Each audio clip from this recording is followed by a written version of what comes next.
Thank you, Mr. Speaker. It's an honor to be in the House here today speaking to this bill. It's fundamentally we're talking about Bill C-3, which is a chain migration bill. It's a bill that's going to allow parents not born in Canada to give their children not born in Canada citizenship forever and ever and ever. And from my perspective, that is not a good thing. You know, how did we get to this place? Well, originally, way back when, there was a bill called S-245. And that bill was meant to fix one simple thing, that is the issue of lost Canadians. And then there was a court ruling that happened in Ontario that this government chose not to appeal. They chose to just allow the courts to establish the policy of the Government of Canada because they, I think, are too weak or scared, I'm not sure which, to actually do the policy themselves. And so they just said, great, we'll do what the court asked. And in my opinion, they should have appealed that. They should have made their own decision in terms of what they wanted to see for this legislation. Then they introduced C-71 last term and forgot about it. They didn't act on it in any way. And now here we are with essentially the same bill. And as I said, this bill is a chain migration bill. It allows people to pass on citizenship to their children indefinitely, whether they're born in Canada or not. And so the Liberals have actually put one condition on this. They keep talking about, semantics of what kind of a method people are getting their citizenship, but at the end of the day, it doesn't really matter. There is a condition here, and that condition is the 1,095 days that you must be present in Canada. We've heard it all day long here. And what we are saying essentially is that that's fine. We want to tweak that a bit and add a couple more conditions. That's all this is. And so really what we're arguing about in the House today is how many and which conditions. There's not 0 conditions. There are some conditions. The government has proposed some, and we're proposing maybe a few more. We're proposing that we strengthen the connection test a little bit, that yes, you can be here 1,095 days. They don't have to be consecutive, but they do need to be within a 5-year period. We're also proposing that there is making sure that these people have some either English or French proficiency, that they know the country and the country they're coming to by taking a citizenship test, and that they don't have a criminal record. These are things that we believe are very reasonable, very fair, and should be done. And of course, this is what we did at committee: is we were able to put forward these common sense proposals. We got majority support with the help of the Bloc at committee to do this, and now the government, in their incessant desire to break everything, wants to change that again. And so here we are now. So you might ask, what's the risk? What's the risk of this? We're talking about children. We're talking about people that probably have a connection, and that's quite likely true in many cases. There are people who are very legitimate, people who are young, under the age of 15, 16, and potentially even under the age of 5 or 10. And certainly those people, I think, generally speaking, would be legitimate claimants to have this citizenship. But we have a very weak system. This government has broken our immigration system so badly. They have messed up when it comes to asylum, when it comes to losing control of the students that are coming into our country. Just, everybody knows the faults are well known and well documented. And so now we have this government who has completely broken our system, saying, trust us, we got this, we know exactly what we're doing. Well, pardon me if I don't trust the government, if I don't think that you've got this, because I don't think you do. And we know that when there's a weak system, there are bad actors in the world who try to take advantage of things, and that's exactly what's going to happen through the system. And so that's why we proposed some amendments, and I'll just quickly go through them. So the time period, which is the government's own proposal, the government's first condition that they proposed here was that the parents have to have spent 1,095 days in Canada before the birth of the child. We think that's fine, except we want to see it a bit more of a stronger connection test, because that could be over quite a span of years. And so what we're proposing is that same 1,095 non-consecutive days happens within a 5-year window. That's what we're proposing, and we think that's very reasonable. We also believe that people that obtain citizenship through this method should be able to speak either French or English. It's a fairly simple requirement. It's not complicated. We require that of all other people who obtain citizenship in our country. And so we feel that that's a very reasonable request, and quite necessary, actually, to have a good, solid life in Canada. The third condition that we think should be there is a citizenship test. We need to make sure that people that are coming to our country actually know where they're coming. They know about our country, because by definition, these are people that haven't spent potentially any time in Canada. So we need to know that they understand what it means to be in Canada, what the rights and responsibilities are, just like other people who come to our country. And finally, the other condition that we think is very, very reasonable and prudent is a security check. We want to make sure that people who are criminals in other countries don't automatically get citizenship in Canada. This seems very common sense. I don't understand why this is so complicated for the government to understand. That if you have a person who's been convicted of crimes in another country and then realizes that their parents lived in Canada for 1,095 days back before they were born, back when the parents were in university or something, and they go, I have a solution. Even though I'm wanted in my own country, I'll just go to Canada because my parents can give me their citizenship. That's what we're trying to avoid, and I think a simple security check would prevent that from happening. One other thing that we asked to be included in this, which I think is very reasonable as well, is just a reporting mechanism so that Parliament and therefore Canadians know how many people were granted citizenship through this method. And I think these are very reasonable things to ask. So there is risk. As I said, there is risk to this, where people can take an abused and weak system and they can manipulate that system to their advantage. And so these amendments that essentially add a few more conditions to the one that the Liberals already proposed mitigates those risks and makes this a little bit less weak and a little bit less potentially risky system. And also one thing I want to mention too, there will be many young people that will be affected by this legislation under the age of 16, as I said before, and they should be able to fly through these requirements very easily.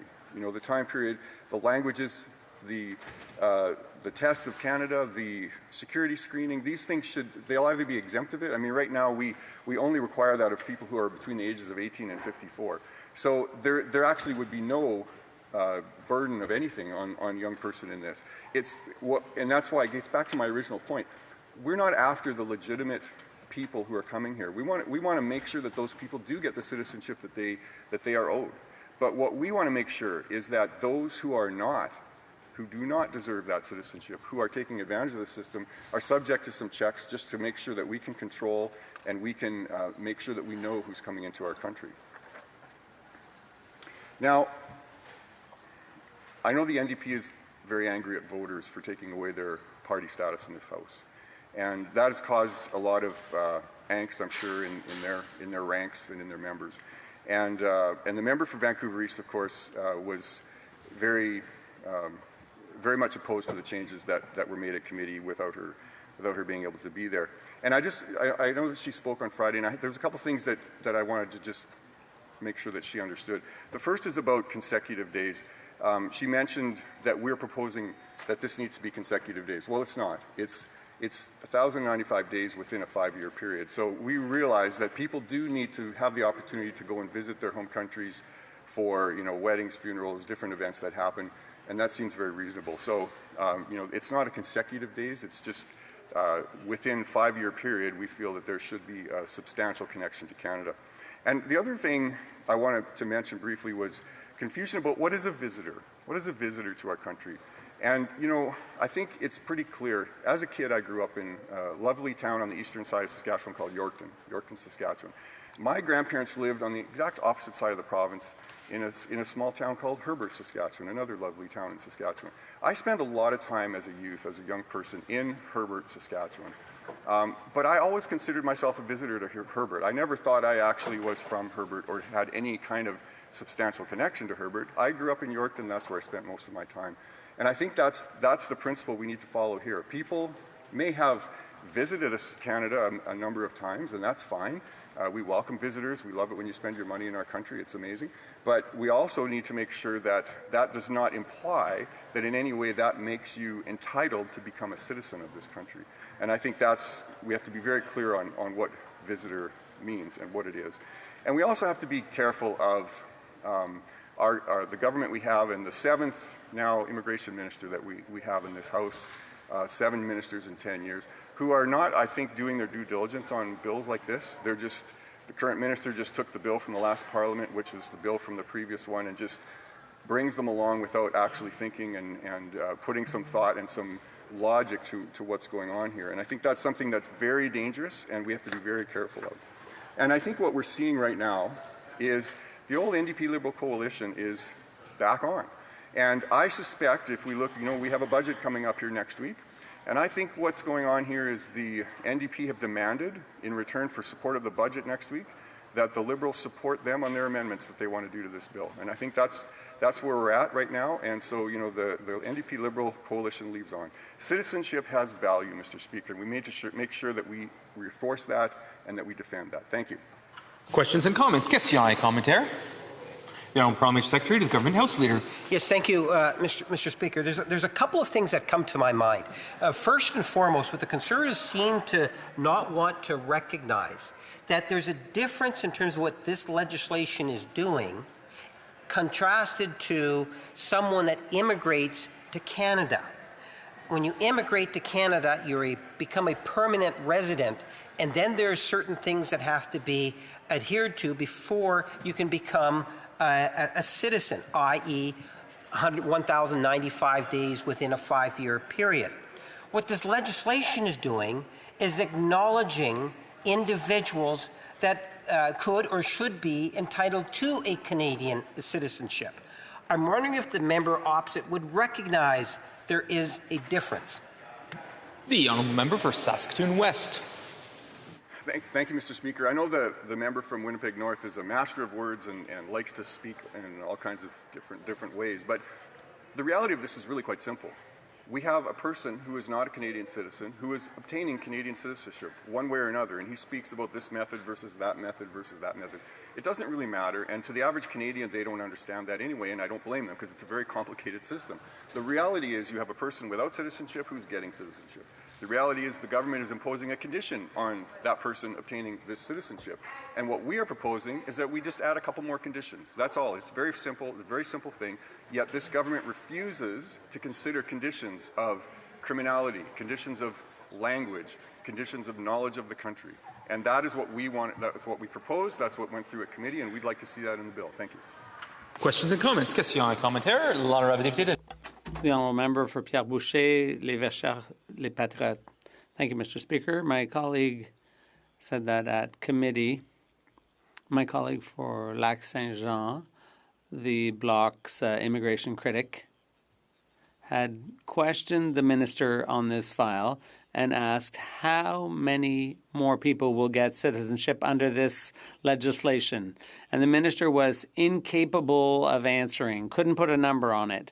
So my question for my Conservative colleague is, how is it that we have a government that implements policy without even knowing the numbers? Tune West. Thank you, Mr. Speaker, and thank you for that excellent question from my colleague. And he referred to the member from Lac-Saint-Jean, who is a very good and diligent member of the committee, who does very good work, and he has been very helpful to the committee as a whole. He asked an excellent question, and we've asked the government as well, and the member from Lac-Saint-Jean did as well. How many people will this impact? And the government is incapable of knowing the answer. That is a very scary thing, Mr. Speaker, because if a government does not know the impact of a policy that it's making, it is just taking chances with something as sensitive and dear to Canadians as citizenship. And so here we have a government with no clue of the impact that this legislation is going to have, unable to answer that most basic question, how many people will this impact? And yet they're moving ahead with this legislation, they're pushing it forward, and they're throwing their hands in the air and saying, well, we hope it's going to be a good piece of legislation. And I just think that's a very bad choice. Questions and comments. Question et commentaire. The Honourable Member for Oshawa. Thank you, Mr. Speaker. I thank my colleague for his speech. It was refreshing to hear a speech in this House that was brought down to everyone's understanding and simplified. We understand very simple amendments were made in committee. We have the committee process for a reason.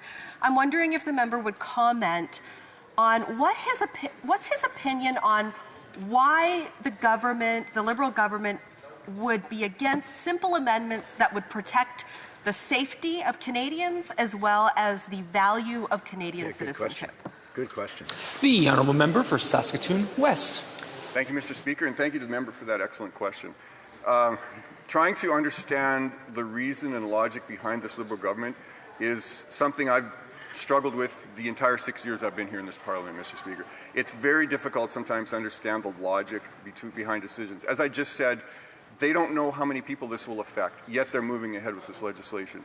They don't understand the potential number of people with criminal records that might come into the country using this new method of obtaining citizenship, yet they proceed with this method.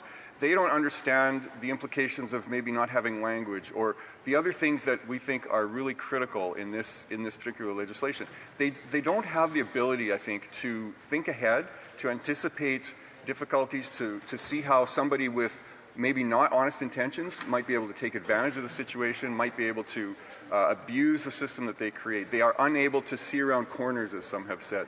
So, in my opinion, this is a weak government producing weak legislation. Thank you.